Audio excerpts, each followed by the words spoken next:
The Greek word anathema consists of two words, ana, which is preposition indicating movement upwards, and thema, which means a separate part of something. In military terminology, thema meant a detachment.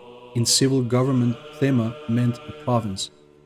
We currently use the word theme, derived from thema, to mean a specific topic of a written and intellectual work.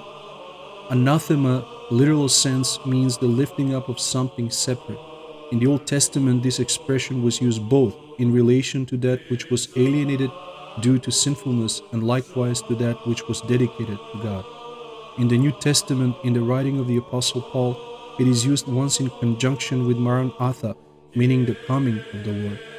The combination of these words means separation until the coming of the Lord, in other words, being handed over to Him. The Apostle Paul uses anathema in another place without the addition of Maranatha. Here, anathema is proclaimed against the distortion of the gospel of Christ as it was preached by the apostle, no matter by whom this might be committed, whether by the apostle himself or an angel from the heavens. In the same expression, there is also implied, "Let the Lord himself pass judgment, for who else can pass judgment unto the angels?" St. John the theologian in Revelation says that in the New Jerusalem there will not be any anathema. This can be understood in two ways, giving the word anathema both meanings.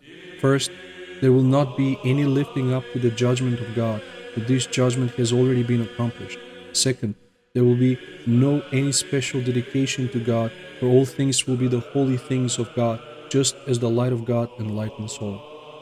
In the Acts of the Councils and the further course of the New Testament Church of Christ, the word anathema came to mean complete separation from the Church.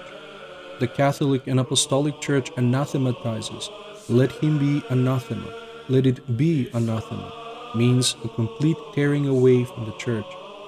While in cases of separation from the communion of the Church and other epithemia or penances laid on a the person remained a member of the Church, even though his participation in her grace-filled life was limited. Those given over to anathema were thus completely torn away from her until their repentance. Realizing that she is unable to do anything for their salvation, in view of their stubbornness and hardness of heart, the earthly church lift them up to the judgment of God. That judgment is merciful unto repentant sinners, but fearsome for the stubborn enemies of God. It is a fearful thing to fall into the hands of the living God, for our God is a consuming fire.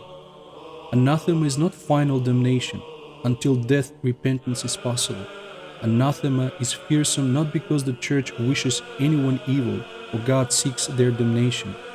They desire that all be saved, but it is fearsome to stand before the presence of God in the state of hardened evil. Nothing is hidden from Him.